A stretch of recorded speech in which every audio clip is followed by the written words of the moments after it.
Video में हमने देखा था कि इंडस वैली सिविलाइजेशन से रिलेटेड इंपॉर्टेंट स्थल क्या थे और उनकी खोज किसने की थी। कुछ फैक्चुअल चार्ट थे जो हमने देखे थे। फिर वैदिक एज में विभिन्न चीज़ों के नाम क्या होते थे और नदियों के नाम क्या थे, ये सारे फैक्ट्स हमने देखे थे।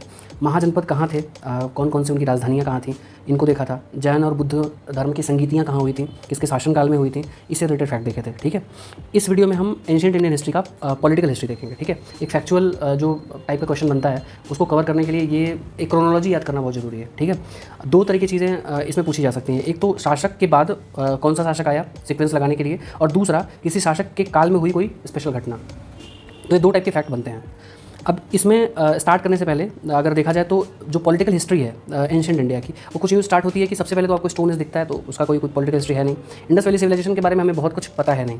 वैदिक एज इनका जो समाज था, राजनीतिक व्यवस्था थी, ये एक कबीलाई शासन व्यवस्था थी, तो उसके बारे में हमने जो थोड़ा बहुत पढ़ा है उतना सफिशिएंट है। महाजनपद काल में कौन से महाजनपद और उनकी राजधानियाँ क्या थी, यहाँ तक चीज़ें हमने पहले कर ली हैं और यही इतना इंपॉर्टेंट भी था उसमें। अभी जो महाजनपद जहाँ से हम पॉलिटिकल हिस्ट्री शुरुआत मानते हैं वो है राइज ऑफ मगध। जब मगध साम्राज्य का उदय प्रारंभ होता है, वहाँ से एंशिएंट इंडियन हिस्ट्री में पॉलिटिकल डायनास्टीज देखी जाती हैं और वहाँ से हमारा जो राजनीतिक एक इतिहास है वो क्रमिक रूप से फिर प्रारंभ होता है। ठीक है, तो सबसे पहले राइज ऑफ मगध देखेंगे, कौन कौन से वंश इसमें हुए।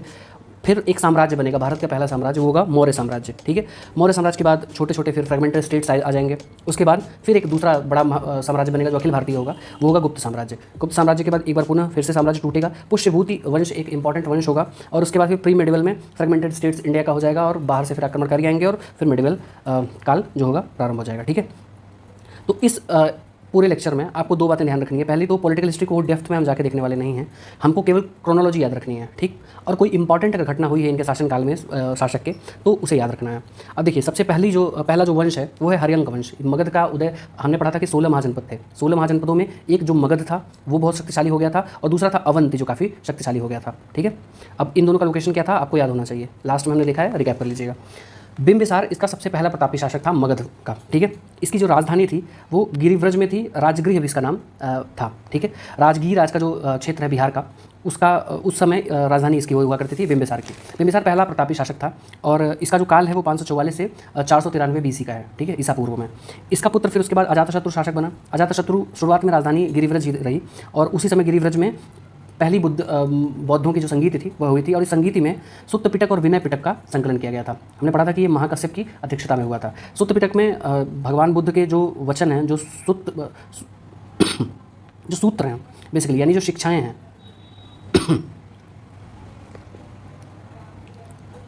तो सुत्त पिटक में भगवान बुद्ध की शिक्षाओं का संकलन है, विनय पिटक में संघ के नियमों का संकलन है। ये दोनों कब हुआ है, पहले ही बौद्ध संगीति में हो गया था अजातशत्रु के शासनकाल में। अजातशत्रु के बाद उदयन शासक बना। इसके बारे में एक ही इंपॉर्टेंट बात है और वो ये है कि इसने पाटलिपुत्र यानी पटना नगर की स्थापना की और उसको अपनी राजधानी बनाया था। ठीक है, अब हर्यंक वंश का जो आखिरी शासक था वो था नागदशक। नागदशक की हत्या कर दी थी शिशुनाग ने, और शिशुनाग ने 412 में इसकी हत्या करके शिशुनाग वंश की स्थापना की।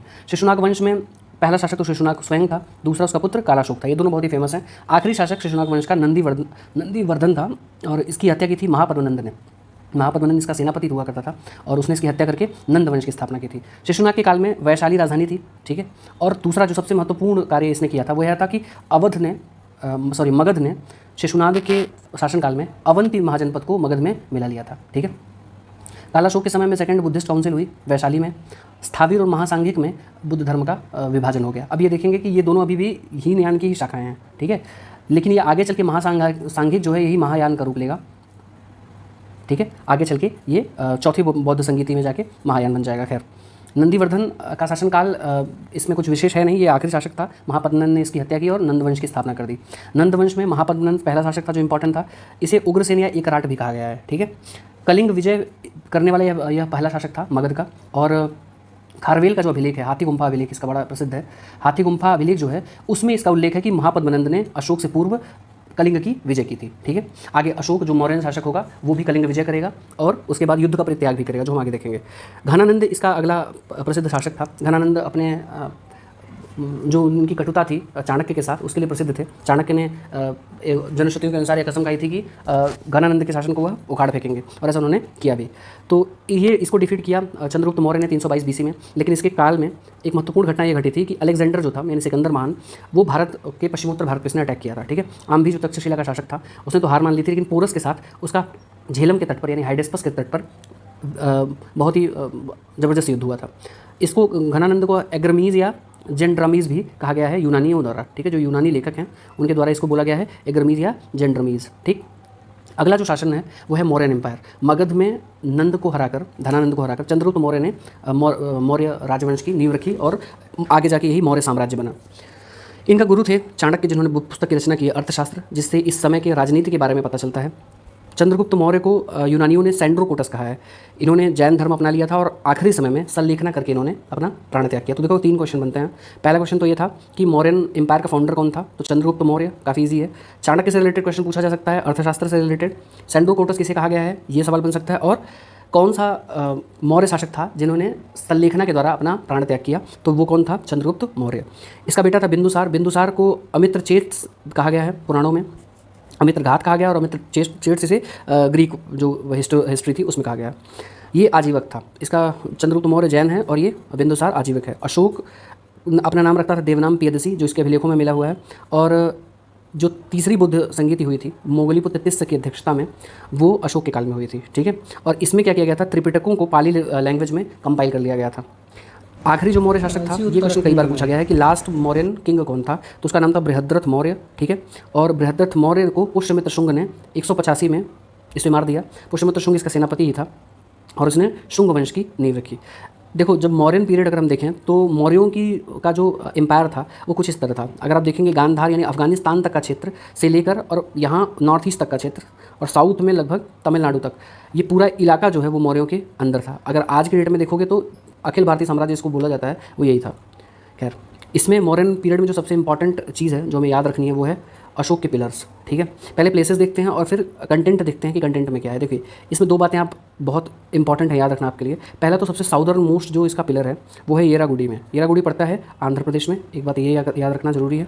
और जो सबसे पश्चिमी है वो है कांधार का। ठीक है, ये 2 याद रखना। बाकी रामपुरवा है, लोरिया अरेराज है, लोरिया नंदनगढ़। जो सबसे पहला शिलालेख उसमें पशु बलि की निंदा की गई है। दूसरे में मनुष्यों और पशुओं के चिकित्सा का प्रबंध का उल्लेख किया गया है। ठीक है, भी आप लिख रहे हो तो आप ये लिख सकते हैं कि सेकंड जो अभिलेख है वो मनुष्यों के साथ साथ पशु चिकित्सा के बारे में भी प्रबंध करता है। तीसरे में राज्य के अधिकारियों को 5 वर्ष पे राज्य का दौरा करने का निर्देश दिया गया था। चौथे में भेरी घोष की जगह धम्म घोष की बात कही गई थी। भेरी घोष का मतलब युद्ध और धम्म घोष का मतलब धर्म प्रचार। ठीक है, तो अशोक ने कलिंग युद्ध के बाद ऐसा कहा जाता है कि युद्ध का परित्याग कर दिया और धर्म पर बल देने का उसने शुरुआत की थी। ठीक है, तो धम्म घोष और भेरी घोष, इसका उल्लेख कहाँ है, 4th में। 5th में है धम्म महामात्रों की नियुक्ति। धम्म महामात्रों का कार्य था धर्म का प्रचार करना और समाज में धर्म जो धम्म है उसके अनुसार लोग चल रहे हैं या नहीं इसकी देखरेख करना। ठीक, जो छठा है उसमें धम्म महामात्रों द्वारा राजा को सूचना देने का प्रावधान लिखा गया कि भाई ये लोग बताते रहेंगे समय समय पे। सभी संप्रदायों की सहिष्णुता की बात करता है 7वें अभिलेख में। 8वें अभिलेख में सम्राट की यानी अशोक मौर्य की धम्म यात्राओं का उल्लेख किया गया है। बोधि वृक्ष के भ्रमण का उल्लेख किया गया है। 9वें में समारोहों की निंदा की गई है और ख्याति और गौरव की निंदा 10वें में की गई है। 11वें में धम्म नीति की व्याख्या है। ये काफ़ी इंपॉर्टेंट है। अगर पूछा जाए कि किस अभिलेख में अशोक के किस शिलालेख में अशोक के धम्म नीति की व्याख्या की गई है, वो है 11th। सर्वधर्म संभाव और स्त्री महामात्रों का उल्लेख किया गया है 12वें में। और 13वां सबसे महत्वपूर्ण इसमें कलिंग युद्ध का वर्णन है और अपराध करने वाली 8वीं जातियों, स्पेशली कलिंग युद्ध का वर्णन कई बार परीक्षा में पूछा जा चुका है। ठीक है, अच्छा, मौर्य काल के जो गवर्नमेंट ऑफिशियल होते थे उनके यानी राजकीय अधिकारी, उनका क्या नाम होता था और उस नाम का मतलब क्या होता था, ये एग्जाम में अक्सर पूछा जाता है। इसमें सबसे इंपॉर्टेंट 2 हैं मेरी नज़र में। वहीं एक तो कर्मांतिक जो कि इंडस्ट्री या फैक्ट्री हेड होता था और दूसरा था व्यवहारिक चीफ जस्टिस। इनके नाम से कर्मांतिक से तो पता चलता है पर व्यवहारिक से पता नहीं चलता है कि ये क्या होगा, तो व्यवहारिक था चीफ जस्टिस, ये याद रखिएगा। पूरा देख लेते हैं। जो प्रधानमंत्री होता था उसको मंत्री कहते थे। ठीक है, जो धर्म और दान को की देखरेख करता था वो पुरोहित था, हमेशा से यही रहता है। मिलिट्री हेड को सेनापति कहते थे। राजपुत्र युवराज कहा जाता था। गेट कीपर यानी द्वार रक्षकों को द्वारिक कहा जाता था, ये भी नाम से पता चल जाता है। जो समाहर्ता था, समाहर्ता संग्रह का कार्य करता था। क्या कर संग्रह का कार्य कौन करता था, समाहर्ता। और सन्निधाता जो था वो ट्रेजरर था यानी कोषाध्यक्ष था। कोष का अध्यक्ष कौन है, सन्निधाता, ये याद रखना। और समाहर्ता जो है वो कर को संग्रह करता है यानी संग्रह करता है वो। ठीक है, जो कारागार का अध्यक्ष है उसको प्रशास्ता बोला जाता था, ये काफ़ी इंपॉर्टेंट है। प्रशास्ता कौन था, ये जेलर था उस टाइम पे। प्रदेष्ट्री कौन था, कमिश्नर। अंतपाल होता था जो बॉर्डर फोर्ट्स की रक्षा करता था, यानी जो सीमांत दुर्ग होते थे या सीमाओं की रक्षा जो करता था उसको अंतपाल, यानी साम्राज्य के अंतिम क्षेत्रों की रक्षा करने वाले को अंतपाल बोला जाता था। दंडपाल था सेना के लिए सामान जुटाने वाला।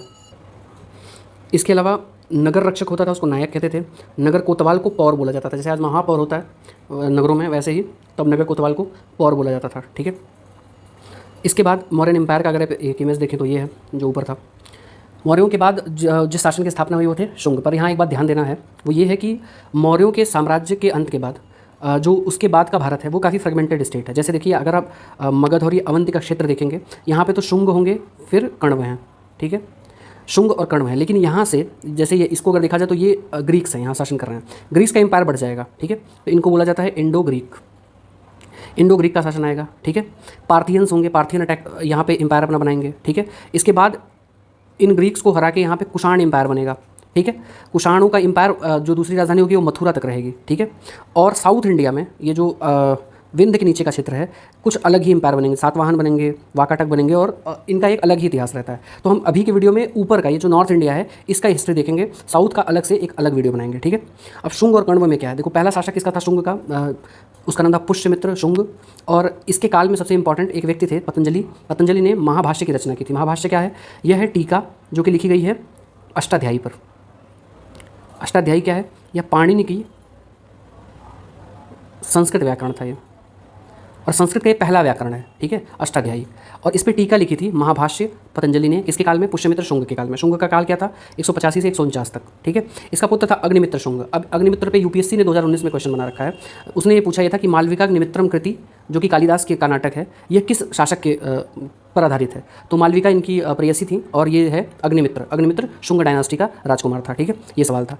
इसके बाद एक भागद्रथ नाम का शासक था जिसका उल्लेख हीलियोडोरस के बेस नगर स्तंभ में मिलता है। और देवभूति जो इनका आखिरी शासक था इस वंश का शुंग का, इसको इसके मिनिस्टर ने वसुदेव ने इसकी हत्या कर दी थी और कण्व वंश की नींव रखी थी। कण्व वंश में कोई शासक विशेष है नहीं, एक वसुदेव ही है, इसके बारे में भी कुछ खास है नहीं। ठीक है, इसके बाद जैसे हमने ऊपर बात की कि पश्चिमोत्तर भारत में ग्रीक जो इंडो ग्रीक थे, इन्होंने अपना साम्राज्य प्रसार कर लिया था। ठीक है, इनके बारे में सबसे विशेष बात यह है कि पहली बार सोने के सिक्के इंडो ग्रीक्स के द्वारा चलाए गए। इसके पहले किसी भी शासक ने सोने के सिक्के नहीं चलाए थे। तो पहला सोने का सिक्का कौन चलाएगा, इंडो ग्रीक्स चलाएंगे। इसमें शासक था डेमेट्रियस। इसके अलावा मिनांडर में का एक नाम मिलिंद भी है, और इसके बारे में बड़ी प्रसिद्ध बात यह है कि मिलिंद पन्नु नाम का एक ग्रंथ है जिसमें नागार्जुन जो शून्यवाद के प्रोपेगेटर थे, बौद्ध विद्वान थे, इन्होंने संवाद किया था मिनांडर से, और मिनांडर के प्रश्नों के यानी मिलिंद के प्रश्नों का जवाब दिया था। इस पुस्तक में उसका संकलन किया गया है। तो ये दो हैं इंडो ग्रीक में। इसके बाद शकों का शासन आता है। शकों का जो पश्चिमी क्षत्रप है, वैसे इनके कई क्षत्रप थे, यानी कई पार्ट्स में डिवाइड होकर वो शासन करते थे। उसमें जो पश्चिमी क्षत्रप था वो सबसे इंपॉर्टेंट था। इसका शासन गुजरात में था। आज का जो गुजरात का क्षेत्र है वहाँ पे इसका शासन हुआ करता था। और इसमें रुद्रदामन नाम का एक शासक था जो बड़ा प्रसिद्ध हुआ। इसके बारे में दो बातें हैं। एक तो उसने सुदर्शन झील, जिसका निर्माण मौर्यों ने करवाया था। मौर्यों के समय की एक झील का इसने पुनरुद्धार करवाया था, और वहीं पे इसने एक अभिलेख लगवाया है जिसको जूनागढ़ का अभिलेख या गिरनार अभिलेख कहते हैं। यह संस्कृत में लिखा गया पहला अभिलेख है। ठीक है ना, संस्कृत में लिखा गया पहला अभिलेख इसका है रुद्रदामन फर्स्ट का, जो कि शक था। ठीक है, शकों के पश्चिमी क्षत्रप का ये शासक था। ठीक, इस वाले में इमेज में दिख रहा है, देखिए ये पश्चिमी क्षत्रप है जहाँ पे शकों का शासन था। ये कुषाण एम्पायर है जो अभी आगे देखेंगे। ठीक है, इसके अलावा पार्थियंस का अटैक इधर हुआ था, तो पार्थियंस हैं। तो देखिए पार्थियंस और कुषाण में कौन है। पार्थियन में एक फेमस है गंडोर फर्नेस। ठीक है, गंडोर फर्नेस का शासन क्यों फेमस है, तो इसी के काल में संत थॉमस जो थे, सेंट थॉमस जिनको बोला जाता है, ईसाई धर्म का प्रचार करने के लिए इस मार्ग से भारत आए हुए थे। ठीक, तो सेंट थॉमस कब आए थे, गंडोर फर्नेस के टाइम पे। इसके बाद कुषाण वंश है, ये कुषाण एम्पायर, ये बेसिकली यूची कबीले से थे, और 5 कबीले थे यूचियों के, इनको मिला के कुर्जुल कटफाइसिस ने बनाया था कुषाण राजवंश। ठीक है, कुषाण एम्पायर की स्थापना करी थी। विम कटफिसस पहला कुषाण था जिसने अटैक करा था भारत के पश्चिमोत्तर भारत के क्षेत्र में। ठीक है, और इसके बाद कनिष्क आया जो कि प्रतापी शासक था। 78 से लेके 101 एडी तक, ईस्वी तक इसने शासन किया। इसकी एक राजधानी पेशावर थी, एक राजधानी मथुरा थी, और इसी के काल में चौथी बुद्धिस्ट संगीत भी हुई थी, जो कि कहाँ हुई थी, कुंडलवन कश्मीर में। ठीक है, कुंडलवन कश्मीर में हुई थी। वसुमित्र इसके अध्यक्ष थे, वसुमित्र, और अश्वघोष इसके क्या थे, उपाध्यक्ष थे। इसमें हीनयान और महायान में 2 पार्ट में टूट गया था जो बौद्ध धर्म है। ठीक है, हीनयानी और महायानी क्या थे, इनके बारे में विशेष बातें क्या हैं, ये सब हम जब बौद्ध धर्म पढ़ेंगे तब देखेंगे। इसका आखिरी जो शासक था शकों का, वो था वसुदेव 2 और इसके बारे में कुछ विशेष है नहीं। इसके बाद जो वंश है वो है गुप्त वंश। उस मौर्यों के बाद, ये फ्रेगमेंटेड स्टेट के बाद जो सबसे बड़ा एम्पायर बनेगा वो गुप्ता एम्पायर होगा। ठीक है, विशेष बात ये है इस काल में देखो आप, साउथ इंडिया का पूरा छोटे छोटे राज्यों में विभाजित है। ये केवल विंध्य से ऊपर यानी नॉर्थ इंडिया का एम्पायर था। ठीक, गुप्तों के बारे में विशेष बात यह है कि इसकी पहले तो गुप्त जो वंश है उसकी स्थापना करी थी श्रीगुप्त ने। ठीक है, चंद्रगुप्त फर्स्ट इसका जो रियल फाउंडर था वो था, लेकिन इसकी स्थापना श्रीगुप्त ने ही की थी। अगर ये क्वेश्चन पूछा जाए कि गुप्त राजवंश की स्थापना किसने की, तो उसका जवाब है श्रीगुप्त ने। ठीक है, चंद्रगुप्त वन इस वंश का सबसे प्रतापी पहला शासक था और इसका काल जो है वो है 319 से लेकर 336 तक। ठीक है, इसके बारे में कुछ विशेष बातें हैं। पहली बात तो यही है कि यह गुप्त वंश का वास्तविक संस्थापक था। 319 में गुप्त काल का इसने आरंभ किया और इसी समय इसने एक गुप्त संवत स्टार्ट किया था। ठीक है, कौन सा संवत था? गुप्त संवत। लिच्छवी कुमारी राजकुमारी थी कुमार देवी से इसने विवाह किया था और समुद्रगुप्त जो था वो लिच्छवी दौहित्र कहने में अपने आप को बहुत ही प्रसन्नता का अनुभव करता था। लिच्छवी दौहित्र। ठीक है, समुद्रगुप्त के बारे में सबसे इंपॉर्टेंट बात यह है कि इसकी एक प्रशस्ति मिली है प्रयाग से, उसको बोलते हैं प्रयाग प्रशस्ति। यह जो अशोक का अभिलेख था उसी पे लिखी गई थी। लिखा था इसको हरिशेन ने, जो कि इसका दरबारी था। हरिशेन रचित थी ये प्रयाग प्रशस्ति और जिसमें इसके समुद्रगुप्त के अटैक्स के बारे में यानी उसके अभियानों के बारे में उल्लेख है। ध्यान देने वाली बात यह है कि ये मगध से इस तरह चलेगा साउथ में और इसने ऑलमोस्ट पहला शासक था जो पूरे साउथ इंडिया का इस तरह विजय करके वापस आया था। ठीक है ना, तो इसको भारत का नेपोलियन भी इसलिए बोला जाता है। इसके बाद इसके बारे में एक विशेष बात यह है कि इसके सिक्कों पर इसे वीणा बजाते हुए दिखाया गया है। वीणा बजाते हुए यानी लगता है कि ये संगीत का भी ज्ञाता था। ठीक है, इसके बाद इसका पुत्र शासक बना, नाम था चंद्रगुप्त द्वितीय। इसने विक्रमादित्य नाम की उपाधि ली थी और ये सबसे प्रसिद्ध विक्रमादित्य था। हालांकि भारत में बहुत सारे विक्रमादित्य हुए हैं लेकिन ये सबसे प्रसिद्ध विक्रमादित्य है, चंद्रगुप्त 2 विक्रमादित्य। इसके बारे में ये है कि इसका जो मेहरौली का लौह स्तंभ है वह आज भी आपको मिल जाएगा दिल्ली में और इस लोहे के पिलर पे अभी तक कोई भी जंग नहीं लगी है। सोचिए 376 एडी का पिलर है जो कि लगभग 2000 साल हो गए हैं, लेकिन इस पर जंग का नामो निशान नहीं है। इसके कोर्ट में बहुत सारे प्रसिद्ध रचनाकार थे, उसमें एक कालिदास भी थे। कालिदास भी चंद्रगुप्त 2 विक्रमादित्य के काल में थे।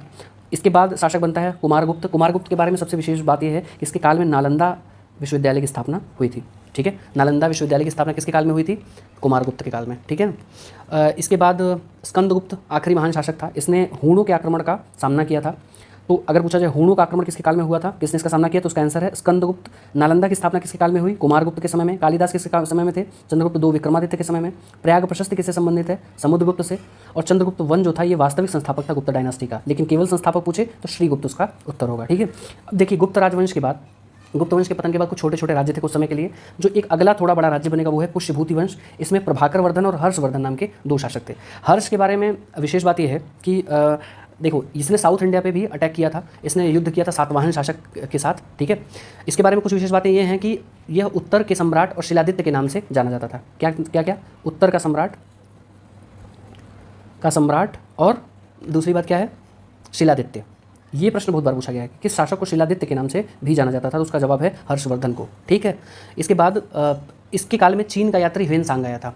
ह्वेनसांग किसके काल में आया था? देखो एच से हर्षवर्धन है और एच से ही हम ह्वेनसांग लिखेंगे अगर हिंदी में लिखते हैं ह्वेनसांग। ठीक है, वैसे इसका नाम चाइनीज़ में कुछ और ही हो जाता है। इसके अलावा इसके काल में इसने लिखा था 3 नाटकों की इसने रचना की जो अक्सर पूछा जाता है, प्रियदर्शिका, रत्नावली और नागानंद। इंपॉर्टेंट बात यह है कि ये क्वेश्चन यूके पीसीएस में भी इस बार पूछा गया था। ठीक है, तो इसके अलावा क्या है? बादामी के पश्चिमी चालुक्य नरेश था पुलकेशिन 2, इसके हाथों इसकी हार हो गई थी। ठीक है, पश्चिमी चालुक्य जो है पुलकेशिन 2, हम आगे पढ़ेंगे, पुलकेशिन द्वितीय ने इसको पराजित किया था और लिखा गया है कि हर्ष अब हर्ष नहीं रहा। तो ये अभी 647 तक का काल है। इसके बाद का अगर पीरियड आप नॉर्थ इंडिया में देखोगे तो आपको मिलेंगे साउथ इंडिया से एक शासक मिलेगा जिसका नाम है, यहाँ नीचे शासन करेगा महाराष्ट्र पे राष्ट्रकूट। जो बंगाल का क्षेत्र है वहाँ पे शासन कर रहे होंगे पाल, और जो पश्चिमी भारत होगा उसमें होंगे गुर्जर प्रतिहार। ठीक है, और इन्हीं गुर्जर प्रतिहारों के बहुत सारे छोटे छोटे राजवंश बनेंगे आगे, राजपूत, और इन्हीं का पे अटैक होगा 1000 के बाद से जो मुस्लिम शासक होंगे उनका, और फिर मेडिवल स्टार्ट होगा। तो ये प्री मेडिवल पीरियड है, इसको हम आगे पढ़ेंगे। और एक एक्स्ट्रा चीज़ जो हमें पढ़नी है वो ये है कि south Indian history Satavahana period से स्टार्ट होगी। इनफैक्ट इससे पहले हम सातवाहन से पहले भी हम पढ़ेंगे जो संगम पीरियड है, संगम पीरियड के बारे में। और संगम पीरियड के बाद सातवाहन और उसके बाद वाकाटक वगैरह शासकों को करते हुए एक अलग से पूरी क्लास होगी जो साउथ इंडियन हिस्ट्री पे ही सेंटर्ड होगी।